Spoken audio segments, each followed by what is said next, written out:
Assalamualaikum warahmatullahi wabarakatuh. Perkenalkan, saya Anggun Melani dengan NIM 1002198222710 dengan mata kuliah Mikrobiologi Pangan dan Gizi. Baik, di sini saya akan mereview jurnal yang telah saya amati dengan judul Isolasi dan Identifikasi Mikroba pada Sampel Minuman Yogurt Drink di Alun-Alun Situbondo. Selanjutnya ada abstrak, teman-teman bisa lihat di sini abstraknya. Lalu kita lanjut ke pendahuluan. Jadi pangan adalah segala sesuatu yang berasal dari sumber hayati dan air, baik yang diolah maupun tidak diolah, yang diperuntukkan sebagai makanan atau minuman bagi konsumsi manusia, termasuk bahan tambahan pangan, bahan baku pangan, dan bahan lain yang digunakan dalam proses penyiapan, pengolahan, atau pembuatan makanan atau minuman, menurut Undang-Undang Republik Indonesia Nomor 7 Tahun 1996. Nah, selain harus bergizi, pangan juga harus bebas dari bahan-bahan berbahaya berupa cemaran kimia, mikroba patogen, dan bahan lainnya.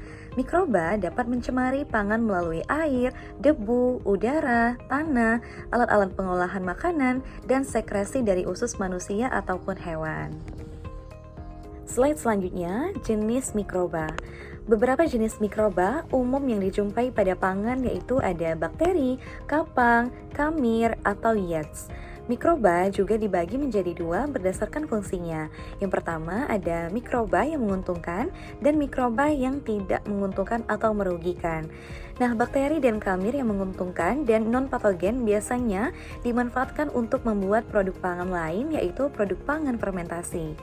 Nah, produk pangan fermentasi adalah produk pangan yang diperoleh dengan bantuan dan penambahan mikroba sehingga menjadi suatu produk yang berbeda dengan bahan bakunya. Contohnya dari produk pangan ini adalah yogurt yang akan kita bahas selanjutnya. Nah, yogurt merupakan hasil fermentasi susu dengan bantuan bakteri asam laktat. Nah, yogurt dikenal memiliki manfaat bagi kesehatan tubuh, terutama bagi sistem pencernaan. Di antaranya bermanfaat bagi penderita intoleran laktosa yang merupakan gejala malabsorpsi laktosa yang banyak dialami oleh masyarakat. Yogurt juga mampu menurunkan kolesterol darah, menjaga kesehatan lambung, dan mencegah kanker saluran pencernaan. Berbagai peranan tersebut terutama karena adanya bakteri yang digunakan dalam proses fermentasi yogurt.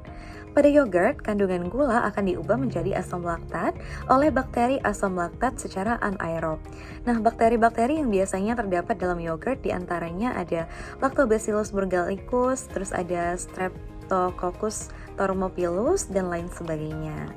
Nah, selanjutnya untuk metode penelitian pada penelitian ini, jadi isolasi bakteri dilakukan dengan metode cawan tuang pada media Demand Ragosa Sharp Agar atau MRSA. Media MRSA ini merupakan media yang digunakan untuk mendukung pertumbuhan bakteri asam laktat. Nah, isolasi bakteri dilakukan dengan cara mengencerkan sampel yogurt sampai mengencar 106 atau 106. Lalu sampel kemudian dituang 1 mili ke dalam cawan Petri yang berisi media MRSA, kemudian dilakukan inkubasi selama kurang lebih 48 jam pada suhu 36 derajat Celcius. Nah, hasil isolasi bakteri kemudian dihitung dan diidentifikasi dengan cara mengamati morfologi koloni bakteri yang tumbuh pada media MRSA. Kemudian dilanjutkan dengan uji pewarnaan gram dan pengamatan karakteristik mikroskopik menggunakan mikroskop. Nah, selain itu, juga dilakukan uji motilitas dan biokimia bakteri, yaitu uji katalase, uji sitrat, uji nitrat, uji H2S, uji MR, uji VP, uji hidrolisis pati, uji urea, dan uji hemolisis. Baik, selanjutnya ada hasil dan pembahasan. Berdasarkan hasil penelitian, diperoleh perhitungan TPC atau TPC seperti yang ditunjukkan pada tabel di samping, yaitu mikroba yang terdapat dalam sampel yogurt adalah 3,89 log CVO per milimeter pada pengenceran 10, 5,42 pada pengenceran 103, dan 8,24 pada pengenceran 106. Nah, pada hasil TPC diperoleh dua jenis koloni A1 dan A2 yang selanjutnya masing-masing dimurnikan pada media MRSA dengan metode strict plate untuk dapat diamati karakter mikroskopiknya. Baik, selanjutnya untuk hasil uji motilitas mikroba dari sampel yogurt, pada gambar yang pertama itu menunjukkan hasil uji motilitas koloni A1 dan A2 pada media SIM dan MRSA sama-sama menunjukkan bahwa kedua koloni tidak motil. Hal ini tampak pada pertumbuhan masing-masing koloni hanya pada bagian yang ditusuk jarum inokulasi dan tidak menyebar ke bagian media lainnya. Selanjutnya, hasil uji biokimia mikroba dari sampel yogurt. Nah, uji biokimia koloni hasil isolasi dari sampel yogurt dapat dilihat secara keseluruhan pada gambar 6 dan tabel berikut ini. Baik, selanjutnya adalah hasil uji biokimia mikroba dari sampel yogurt.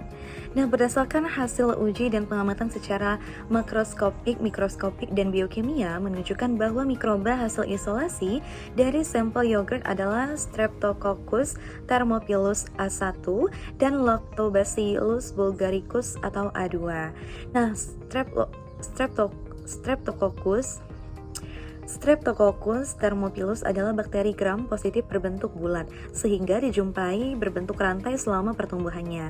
Bakteri ini dapat diklasifikasikan sebagai bakteri homofermentatif dan thermodurik dengan pH optimum untuk pertumbuhannya sekitar 6,5. Nah, Streptococcus thermophilus memiliki beberapa manfaat diantaranya efisien dalam mencerna laktosa, mampu menghancurkan bakteri patogen dan dapat merangsang produksi sitokin yang terlihat dalam sistem kekebalan, serta dapat meningkatkan nilai makanan dengan pembuatan mikronutrien.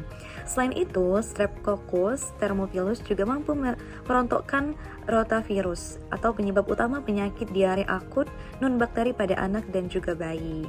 Lanjut, Lactobacillus sp adalah bakteri gram positif berbentuk batang dan tidak membentuk endospor. Dalam susu, Lactobacillus sp akan mengubah laktosa menjadi asam laktat. Nah, bakteri asam laktat bersifat termodurik dan hemofermentatif dengan suhu optimum untuk pertumbuhannya sekitar 45 derajat Celcius. Kondisi optimum untuk pertumbuhannya adalah sedikit asam atau sedikit pH 5,5. Nah, Streptococcus thermophilus dan Lactobacillus sp merupakan mikroba yang memakan laktosa dan mengeluarkan asam laktat. Asam laktat tersebut tidak hanya berperan mengawetkan susu, tetapi mendegradrasi laktosa sehingga susu bisa dikonsumsi oleh orang intoleran terhadap susu. Nah, proses fermentasi yogurt berlangsung melalui pengeluaran protein susu. Sel-sel bakteri menggunakan laktosa dari susu untuk mendapatkan karbon dan juga energi dan memecah laktosa tersebut menjadi gula sederhana, yaitu glukosa dan juga galaktosa dengan bentuk enzim B-galaktosidase. Nah, proses fermentasi akhirnya akan mengubah glukosa menjadi produk akhir asam laktat. Baik, selanjutnya itu adalah kesimpulan. Jadi, hasil identifikasi mikroba pada sampel yogurt drink di alun-alun Situbondo adalah bakteri Streptococcus thermophilus dan juga Lactobacillus sp. Nah, kedua bakteri ini adalah bakteri asam laktat yang berperan dalam proses fermentasi dan tidak bersifat patogen bagi manusia.